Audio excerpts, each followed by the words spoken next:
ठीक है। तो हिस्ट्री टेकिंग में सबसे पहले जो हम बात करेंगे वो है पेन। पेन के अलावा और क्या क्या कंप्लेंट हो सकती है पेशेंट और किस कंडीशन में तुम्हारे पास आता है? नंबर 1 तो हो गया पेन, वॉमिटिंग नहीं रुक रही, वॉमिटिंग हो रही है। नंबर 3 हाई फीवर हो सकता है। नंबर 4 ब्लीडिंग के साथ आ सकता है, कहीं से भी ब्लीडिंग। हम जनरल बातें कर रहे हैं कि मरीज क्यों आएगा, ठीक है ना। तो ये मेन पॉइंट्स हैं। पेन, उस पेन के बारे में मालूम होना चाहिए। पेन से अपने को मालूम पड़ जाएगा कि ये कितनी बड़ी इमरजेंसी है। तो पेन का जो फार्मूला है वो है लिकॉर AAA, LIQORAAA। एल से location, intensity, quality, onset, radiation, aggravating factors, alleviating factors and associated factors. ये चीज़ आपने पूछ ली पेशेंट से तो आपकी काफ़ी प्रॉब्लम सॉल्व हो सकती है। लोकेशन, अब लोकेशन का तो बहुत इंपॉर्टेंस हम सब जानते हैं। किस जगह पे पेन हो रहा है, yes, sir. है ना। शरीर में किसी भी जगह पे पेन हो सकता है, हाथ, पैर, एब्डोमेन, चेस्ट, हेड, किसी भी पार्ट में हो सकता है। अब थोड़ी देर के लिए हम मान लेते हैं कि हम एब्डोमेन की बात कर रहे हैं, ठीक है। तो पेन के बारे में लोकेशन हो गई। लोकेशन पूछोगे कहाँ दर्द हो रहा है। अब यहाँ पे एक और चीज़ मालूम होना चाहिए, कुछ पेन ऐसे होते हैं जो रेडिएट करते हैं या माइग्रेट करते हैं।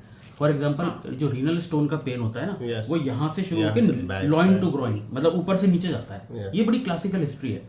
तो अच्छा, अपेंडिक्स का पेन क्या होता है? शुरुआत होती है यहाँ से, एपिगैस्ट्रियम से, एंड एपिगैस्ट्रियम में पेन होता है और धीरे धीरे धीरे pain becomes localised to right iliac fossa. ये यहाँ पेन आ जाएगा। तो ये पेशेंट से पूछना है कि पेन शुरू कहाँ से हुआ था। अगर पेशेंट बताता है, ये पहले अटैक में होता है, जो शुरू में जिनको बार बार होने लगता है उसमें ये चीज़ शायद ना मिले, लेकिन इस तरह से पेन शिफ्ट हो गया, यहाँ से यहाँ आ गया। गॉल ब्लैडर के जो पेन होते हैं वो शोल्डर पे जाते हैं या अपर बैक पे जाते हैं।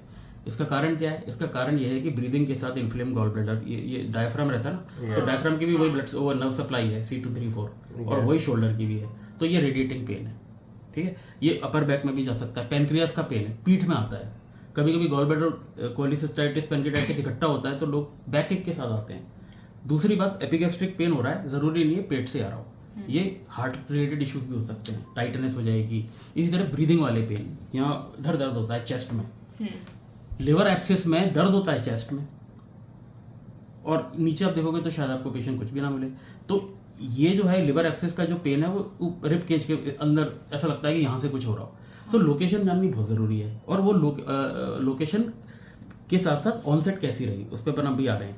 आई से इंटेंसिटी, माइल्ड, मॉडरेट, सीवियर, कितना पेन है, हल्का हल्का, काम सारे कर रहा हूँ लेकिन थोड़ा सा ऐसा डिस्कम्फर्ट जैसा लग रहा है, ठीक है। ये हो गया माइल्ड इंटेंसिटी। मॉडरेट और सीवियर, मॉडरेट में ये है कि पेशेंट को दवाई लेने की जरूरत पड़ रही है, उसका कहीं ध्यान नहीं लग रहा और वो अपना काम में फोकस नहीं कर पा रहा है। तीसरा होता है जो सीवियर इंटेंसिटी का पेन है, उसमें तो patient starts writhing in pain, tossing, turning, screaming, ये वाला पेन। इस तरह के पेन यूजुअली इमरजेंसी बताते हैं, ठीक है। तो आपने लोकेशन देख लिया, आपने इंटेंसिटी देख ली। अब आया क्वालिटी ऑफ पेन, किस तरह का पेन है। Is it shooting kind of pain जैसे शियाटिका में मिलता है? Is it burning kind of pain, UTI में एकदम बर्निंग हो रही होती है वहाँ पे यूरिन के रास्ते में? Is it crampy pain, colic की क्रैम्पी, मतलब ऐठन, बढ़ा घटा, फिर बढ़ा फिर घटा, ये क्रैम्पी कोली। परसिस्टेंट पेन उसी जगह पे बना हुआ है। Dull aching pain, throbbing pain. Throb का क्या मतलब होता है? What do mean by throb? नहीं, ये क्या थ्रॉब बताओ ना। थ्रॉब मतलब अगर हम हिंदी भाषा में बोले, वो जो लग रहा है अंदर ऐसे गुदगुदी, मतलब वो नहीं। पेशेंट की लैंग्वेज भी समझनी पड़ेगी ना, इसीलिए पेशेंट किस चीज़ को क्या बोलता है। कभी कभी वो पेशेंट बोलेगा जी घबरा रहा है, ये what do you mean by that.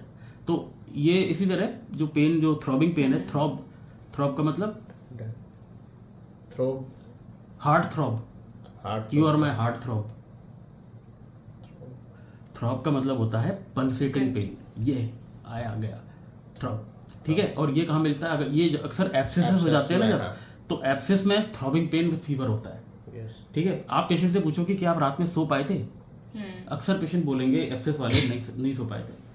अगर पेशेंट सो नहीं पा रहा है तो मतलब दिस इज समथिंग सीरियस, ठीक है। ये पेन का इस बारे में सारा हो गया। क्वालिटी हुई, ऑनसेट हुई, सडन है या धीरे धीरे। सुबह ऑफिस में गया था, हल्का हल्का दर्द हो रहा, धीरे धीरे बढ़ता अब मैं आ गया, या एकदम कटैक से पेन स्टार्ट हो गया। अक्सर जैसे यूरिट्रिक कोलिक एकदम होता है और ये आदमी ऐसा पकड़ लेगा, ये वाला ये जो है ना, ये रीनल कोलिक है, उसको ऐसे करके रखेगा वो, और अपेंडिक्स में पड़ा रहेगा, क्योंकि अपेंडिक्स में इन्फ्लेमेशन हो रही है अंदर। यहाँ पे कोई इन्फ्लेमेशन नहीं है, यहाँ पर ये पेन रेडिएट कर रहा है नीचे से ऊपर। तो क्यू हो गया, ओ से ऑनसेट हो गया, आर से रेडिएशन जो हमने बात कर ली अभी। अब ए एसोसिएटेड फैक्टर्स पेन के साथ और क्या है, वॉमिटिंग है, फीवर है हाई ग्रेड, कहीं से ब्लीडिंग हो रही है और कोई सिम्टम्स आ रहे हैं, ठीक है, तो जो भी एसोसिएटेड फैक्टर्स होते हैं उनकी लिस्ट हमेशा जुड़ेगी, जल्दी जल्दी आप पेशेंट से पूछ सकते हैं। अच्छा, एक और ए आ गया, ये तो हो गया एलिविएटिंग। एलिविएटिंग मतलब कौन सी चीज़, व्हाट मेक्स इट बेटर, आप क्या करते हो जिससे आपका पेन शांत हो जाता है। कोई बोलेगा मैं एकदम लेट जाता हूँ तो मेरे को पेन में कमी आ जाती है, तो गोली खा लेता हूँ, टैबलेट खाई उससे हो गया, इंजेक्शन लगवाया उससे कम हो गया, फिर बिल्डअप हो गया। तो what made this pain better is,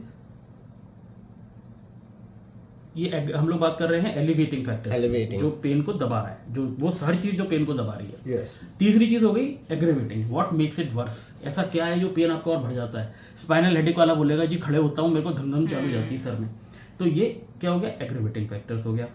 sorry is it, हाँ एग्रेवेटिंग। तो एग्रेवेटिंग फैक्टर्स जो भी चीज आपके इस पेन को और वर्सन कर रही है। अब ये वाली आपने सारी बात पूछ ली, शुरुआत करते हैं फिर से। पहले मैंने क्या बताया था, सबसे पहले आपको हिस्ट्री टेकिंग करने जाना है तो आप रजिस्ट्रेशन, नाम, डिटेल वगैरह सब पूछोगे, उसमें काफ़ी सारे क्लूज हैं, नेम में, एज में, सेक्स में, लोकेशन में, एथनिसिटी, ये हर चीज़ इंपॉर्टेंट होती है। रजिस्ट्रेशन करना ज़रूरी है हर पेशेंट का, ताकि आप उसको आगे जाके ट्रेस कर पाओ। फ़ोन नंबर वगैरह लेना होता है, क्योंकि अब हम कंप्यूटर में डाल के सब पेशेंट्स का डेटा निकाल के रिट्रीव कर सकते हैं। पहले बड़ी प्रॉब्लम आती थी, अब ये सब चीज़ें कंप्यूटर खुद ही कर देगा आपके लिए। तो PAM HUGS FOSS, past history, allergic history, medication history, hospitalisation, urinary symptoms, gastrointestinal symptoms, sexual history, FOSS, family history, occupational, social and surgical, ये क्लियर है। अच्छा, इसमें अब आ गया ऑक्यूपेशन, आप कहाँ काम करते हैं। Certain diseases are related with the occupation. For example जो ब्लैडर कार्सिनोमा है, फैक्ट्री में काम कर रहे हैं लोग, केमिकल से डील कर रहे हैं, उनको हो सकता है। केमिकल फैक्ट्रीज में जो लोग डील करते हैं उनको बहुत प्रिकॉशन लेने होते हैं। या फिर ऐसे लोग जो रेडिएशन वाली एरियाज में काम कर रहे हैं, उनको कैंसर हो सकते हैं। सबसे बड़ा एग्जांपल मैडम क्यूरी है। मैडम क्यूरी को नोबेल प्राइज भी मिला था और वो शी डाइड ऑफ रेडिएशन। ठीक है, तो ये आपका वर्किंग एनवायरनमेंट क्या है। आप फैक्ट्री में सेफ्टी का ध्यान नहीं रखते हो तो आपको इवन इंजरीज होने के चांसेस बढ़ जाते हैं। ज़्यादा देर कंप्यूटर पे आंखें गड़ा के रखोगे तो आई से जो डिसीज हो सकती है, बैक एक्स हो सकते हैं, क्योंकि आप के सिटिंग जॉब है, पूरे पूरे दिन आपने बैठना है उसमें। वेरिकोज वेन्स हैं, खड़े पूरे दिन खड़े रहना पड़ रहा है। तो ये सारी चीज़ें आपके ऑक्यूपेशन पे भी डिपेंड करती हैं। उसके अलावा सेक्सुअल हिस्ट्री वेरी इंपॉर्टेंट, उससे आपको सारी बातें मालूम पड़ सकती है पेशेंट से कि मतलब ये जो डिसीज़ है, अब जैसे HIV, हेप बी है, ये सारी चीज़ें, तो यू कैन ऑलवेज आस्क कि किस तरह की सेक्सुअल प्रेफरेंस है, किस तरह की एक्टिविटीज़ है, उससे आप सारी चीज़ें पता लगा सकते हैं। That will help you. Okay, social में आपको सारा वो देखना है कि इसका सोशल वो कैसा है पेशेंट का, सोशल जो उसका सर्कल है और जो उसकी ओवरऑल फैमिली की जो स्टेटस है, वो सारी बातें एक आइडिया पड़ता है उससे कि किस जगह से है, कितनी रिसोर्सेज हैं वहाँ उन जगहों पर, बहुत सारी ऐसी चीज़ें हैं। तो पैम हो गया, हग्स हो गया, फॉस हो गया। सर्जिकल में आपको प्रीवियस सर्जिकल हिस्ट्री लेनी है उसकी, ठीक है।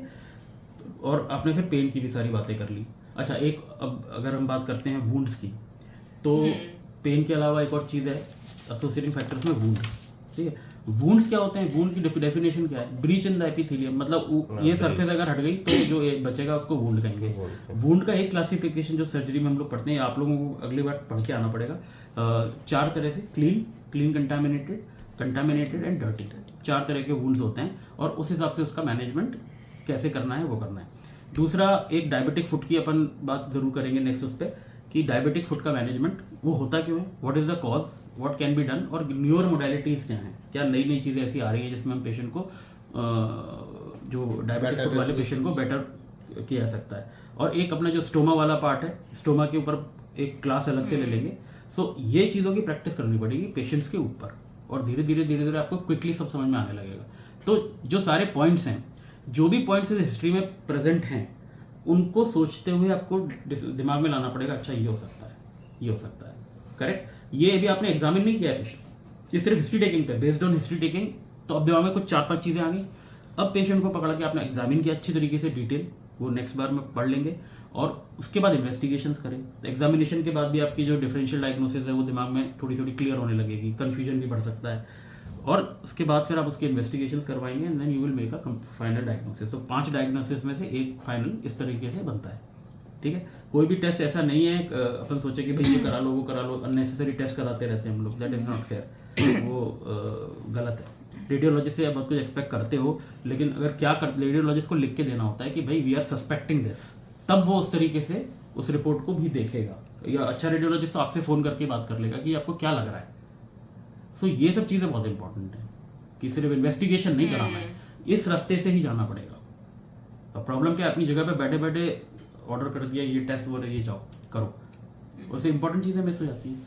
मुझे याद है एक पेशेंट का इन्होंने ऑब्स्ट्रक्टेड हर्निया था, पेन एब्डोमेन हो रहा था उसको, सब लोग देख गए, सारी लोग। फाइनली एक बार मैं गया देखने के लिए, दर्द हो रहा है पर एवरीथिंग इज फाइन। तो उसने क्या मिस किया, सबसे important genitalia examination, genitalia exam, obstructed hernia. तुमने अगर वहाँ उधर देखा नहीं और पूरा एग्जामिन कर लिया तो लानत है। और इनफैक्ट ऐसे सीटी भी हो गया इस तरह के पेशेंट्स का, तो भी कुछ डायग्नोसिस नहीं बन रहा। लौट के सब गए देखने, आई वेंट टू देम, दोबारा रिव्यू किया, मालूम पड़ गया।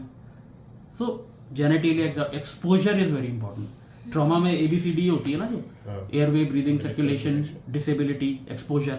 सबसे पहला काम होता है पेशेंट को रिट्रीव करके वो करके एक सीजर लेते हैं, सारे के सारे उसके जो क्लोथ्स हैं वो सारे हटाए, उसको कवर अवर किया एंड देन यू एग्जामिन। ये इंपॉर्टेंट है एक्सपोजर।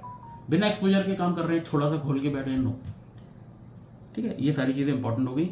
अब एक और चीज़ दिखाते हैं, उसके बाद इसको वाइंड अप करते हैं। हमारे पेट के 9 रीजन्स हैं, ये रख लो, ये रखना पड़ेगा। इसमें फोकस कर सकती है, इसी से कर दे।